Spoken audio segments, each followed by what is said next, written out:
아이들에게 매일 진리를 전해주고 함께 하나님을 깨달으면 좋겠다고 이렇게 생각을 해서 이렇게 만들게 됐습니다. 앞으로 제가 하는 설명은 아이들이 이해하기 쉽게 하나님에 대해 말하려고 하기 때문에 처음 교회 다니시는 분들이나 하나님에 대해 궁금해하시는 사람들에게 분명 유익할 거라고 생각합니다. 가장 처음 알아야 할 것은 이 세상의 시작에 대한 것입니다. 세상에는 일반적으로 진화 가설을 진짜로 믿고 그것을 학교에서 교육시키고 있는데요. 사람이 단백질에서 우연히 사람이 되었다고 하는 가설은 과학계에서조차 이미 거짓으로 판명이 되는데 아직도 학교에서 아이들에게 강제로 가르치는 것은 정말 안타까운 현실입니다. 그렇다면 이 세상은 어떻게 생겨났을까요? 이 세상은 어느 존재에 의해 설계되고 만들어졌습니다. 모든 것이 존재하지 않는 상황에서 존재하는 모든 것을 만든 것이죠. 컴퓨터 게임이나 애니메이션 같은 것들을 해보셨을 것입니다. 그 게임이나 애니메이션이 처음부터 존재했을까요? 그 작품들은 어느 날 누군가의 의지로 만든 것입니다. 누군가가 그림을 그려서 그림이 생겨나고 누군가가 조각을 해서 조각이 있는 것처럼 처음에는 아무 존재도 없었지만 어느 존재에 의해 존재가 만들어진 것입니다. 그 존재를 우리는 보통 창조주라고 그렇게 표현합니다. 성경에서 어떤 사람이 창조주와 대화를 했어요. 그 사람이 너무 놀라서 창조주에게 당신은 누구십니까? 라고 말했을 때 창조주께서는 나는 스스로 있는 자라고 말씀하셨어요. 그것이 성경에 나옵니다. 스스로 존재하시는 창조주로부터 모든 존재가 생겨난 거예요.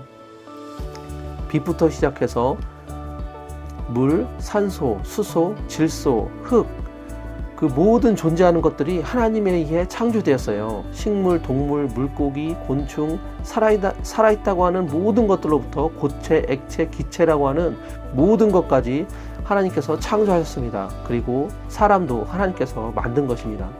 진리라는 것을 좀 더 정확하게 표현하면 창조주께서 세상을 창조하실 때 설계하신 원리와 원칙, 이것을 교회에서는 진리라고 표현합니다.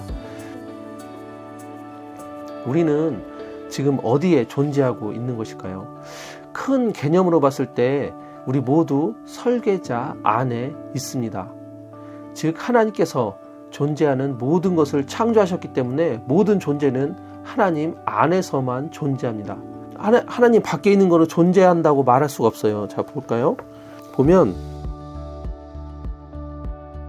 하나님 나라라고 표현하는 게 우리가 하나님께서 창조하신 거라고 이렇게 생각해 보면 존재라고 하는 것들은 이렇게 이 안에 존재하는 거예요. 하나님 안에, 하나님 안에서 이렇게 존재하는 거지 이 밖의 부분에는 존재라는 자체가 있을 수 없습니다. 왜냐하면 존재를 이렇게 하나님께서 존재를 만드셨기 때문에 이렇게 하나님 나라 밖에서는 이렇게 존재라는 게 있을 수가 없어요. 우리가 하나님이 심판하신다고 하는 그 지옥조차 하나님 안에 있습니다. 존재하는 어느 것이 하나님 밖에 있다고 하는 것 자체가 오류입니다. 그렇기 때문에 이 우주도 당연히 하나님 안에 있기 때문에 하나님께서 창조하신 설계 원칙이 이 온 우주에 충만한 거예요. 이 하나님 나라 안에 이 우주도 있어요. 이 우주. 사람들이 이 전체가 우주라고 표현할 수도 있지만 이 하나님 나라에는 이런 존재 자체가 이 나라 하나님 안에 있는 거예요. 그래서 하나님을 믿지 않는 사람들도 하나님의 설계 원칙을 발견할 수 있는 겁니다. 하나님을 믿지 않는 사람들이 그 설계 원칙을 발견할 경우 하나님을 안 믿기 때문에 하나님을 믿지 않는 방향으로 말을 하려고 합니다. 그래서 그것을 과학이라고 표현하거나 인간만의 어떤 방식으로 이렇게 말을 하는 거예요. 하지만 과학은 가설을 세우고 증명하는 학문이기 때문에 논리적으로 태초에 대해서 설명할 수가 없습니다. 세상 처음에 대해서는 증명하는 자체가 불가능한 것이 과학이에요. 아무리 사람이 창조주를 인정하지 않는다고 해도 하나님은 존재하십니다. 사람들이 아무리 공기가 눈에 보이지 않으니까 없는 거라고 이렇게 주장하고 소리친다고 해서 공기가 없는 것이 아니죠. 그것처럼 창조의 섭리는 모든 우주를 형성하고 있기 때문에 개인이 믿든지 말든지 창조의 원리와 정의 내려진 원칙대로 온 우주 만물은 존재합니다. 이 이야기는 정말 중요한 것을 시사해주고 있어요. 즉 창조주의 설계 원칙대로 살지 않는 피조물들은 오류를 발생시킨다는 뜻입니다. 한마디로 쉽게 표현하면 내가 하나님을 믿든지 안 믿든지 진리대로 살지 않으면 고장난다는 뜻입니다. 이것은 정말 중요해서 제가 다시 한번 이렇게 말씀드리겠습니다. 창조주께서 창조하신 원리와 원칙에서 벗어나면, 즉 진리에서 벗어난 그 존재는 그 존재가 생물이든 무생물이든 무엇이든 고장납니다. 이것을 꼭 기억하시기 바랍니다. 하나님께서 모든 피조물들을 창조하셨어요. 이건 뭐라고 설명하지 않아도 너무 간단하고 쉬운 문제입니다. 왜냐하면 예를 들어서 사막 한가운데 항공기가 있다고 생각을 해봅시다. 만약에 어떤 사람이 지나가다가 이거 시간이 우연히 저절나서 몇십억 년이 지나서 자연스럽게 이 항공기가 만들어졌네? 라고 하면 이거는 굉장히 이상하게 생각할 거예요. 미쳤다고 할 거예요, 사람들이.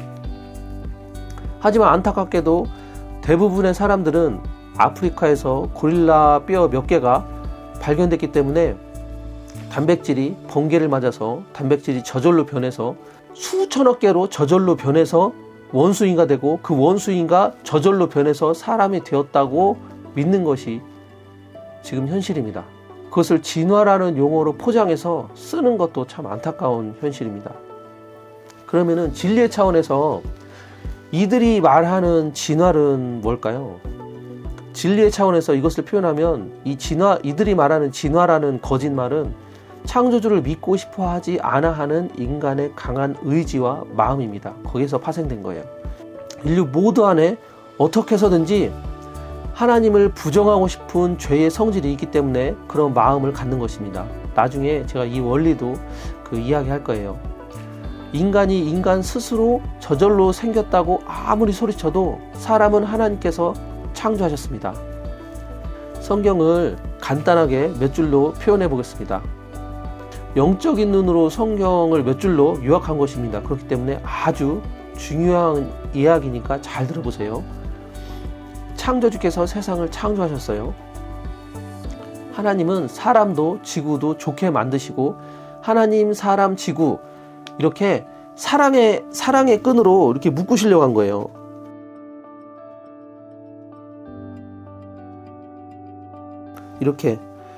이렇게 처음에 하나님, 사람, 지구 이렇게 하나님께서 하나님 속성이 사랑이시기 때문에 사랑이라는 끈으로 이렇게 묶어서 하나가 되게 이렇게 하셨습니다. 그렇게 하나가 되게 하시려고 처음에 만드신 거예요. 만드신 목적이. 그런데 사람은 유혹에 빠져서 하나님과 분리되는 일을 행합니다. 그래서 하나님의 나라라고 표현하는 차원에서 인간이 분리되고 그렇게 해서 차원이 뒤틀리게 되는 거예요. 자, 보세요. 굉장히 중요한 원리입니다. 이렇게 하나님의 나라가 있습니다. 이렇게 하나님의 나라가 있어요. 이렇게 이 안에서 사람이 창조됐고, 그다음에 지구도 이렇게 있습니다. 근데 여기서 사람이 하나님께서 하나님의 그 통치를 벗어나는 행동을 뭐라고 하죠? 불복종이라고 하죠. 불순종, 우리가 흔히 표현하는 불순종. 사람이 하나님의 통치에서 벗어나는 행위를 합니다. 그리고 그렇게 하기로 이렇게 그런 행위를 해요. 그것이 선악과의 사건이죠. 그래서 어떻게 되냐? 이렇게 하나님의 나라가 이렇게 뻗어나가요. 하나님, 사람, 지구 이렇게 하나님 나라가 이렇게 쭉 뻗어나가는데 여기서 사람이 그것을 바꿉니다. 불순종, 선악과를 먹으면서 불순종하면서. 그래서 어떻게 됐냐? 이게 굉장히 중요한 거예요. 잘 보세요. 하나님 나라가 이렇게 쭉 뻗어나가죠. 그런데 하나님 나라가 이렇게 쭉 나가는데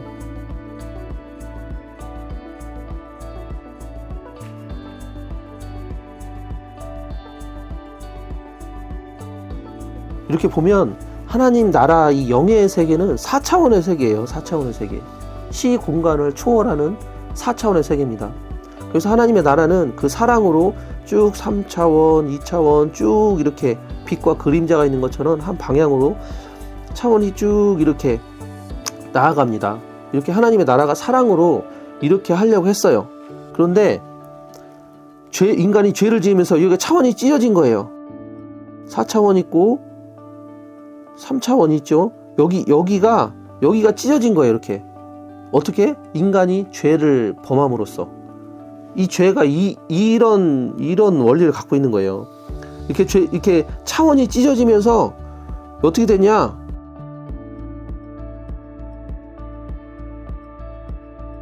이렇게 죄가 찢어지면서 어긋난 방향으로 갑니다. 뒤틀린 방향으로 차원이 뻗어나가요. 뭐 때문에? 사람 때문에. 이 뒤틀린 방향으로 차원이 뻗어나가요. 아까 제가 얘기했죠. 모든 존재는 하나님 나라 안에 있다고. 이 하나님 나라 안에서 차원이 뒤틀린 거예요. 차원이 찢어진 겁니다. 인간의 죄 때문에. 그게 성경의 이야기예요. 그 분리되고 뒤틀린 인간에게 이 3차원의 세계에 하나님께서 오셔서 개입하시는 것을 말하고 있는 것이 바로 성경이에요. 이것이 영적인 눈에서 성경을 바라보는 명확한 표현입니다. 그 개입하신 것을 처음 창조하셨던 시대와 이스라엘 역사 이야기, 예수님 이야기, 이렇게 세 부분으로 이야기하고 있어요. 이 찢어진 세계, 이거를 처음에 창조하셨던 창조의 이야기, 이게 창세기죠. 창세기. 그리고 이스라엘 이야기, 그리고 예수님 이야기, 이렇게 세 부분으로 이야기합니다. 그래서 이스라엘 이야기는 그거죠. 아브라함을 부르셔가지고 쭉 이제 다윗까지 해서 한 이스라엘 나라가 형성돼서 하나님의 율법을 짊어지고 가는 그 이야기입니다. 그리고 예수님은 아시죠? 우리 죄를 위해서 그렇게 십자가에 못 박히신 예수님의 이야기가 있습니다. 이렇게 크게 성경은 이 세 가지 이야기를 말하고 있어요. 제가 이거를 영적인 시각에서 알기 쉽게 표현을 하려고 하는 겁니다. 성경을 처음 접하는 사람들은 갑자기 이스라엘이 왜 나오냐라는 궁금증이 있을 거예요. 왜 그럴까에 대한 이야기를 앞으로 알기 쉽게 이야기해드리겠습니다. 잠시만 생각해도 인류의 시작은 어떨까라고 곰곰이 잠시만 생각해도 지금까지 배워온 것들에 대해서 의문점을 갖게 될 것입니다. 이 세상은 완벽한 증거가 있는데도 불구하고 세상을 창조한 그분이 없다고 믿겠다는 강한 의지를 가진 그런 사람들과 창조주를 받아들이고 진리를 보는 그런 사람들이 함께 사는 뒤틀린 3차원 공간이자 나중에 죽음 이후 4차원으로 가는 이전의 차원의 세계입니다. 다음 시간부터는 본격적으로 그 원리에 대해서 이해하기 쉽게 말씀드리겠습니다. 들어주셔서 감사합니다.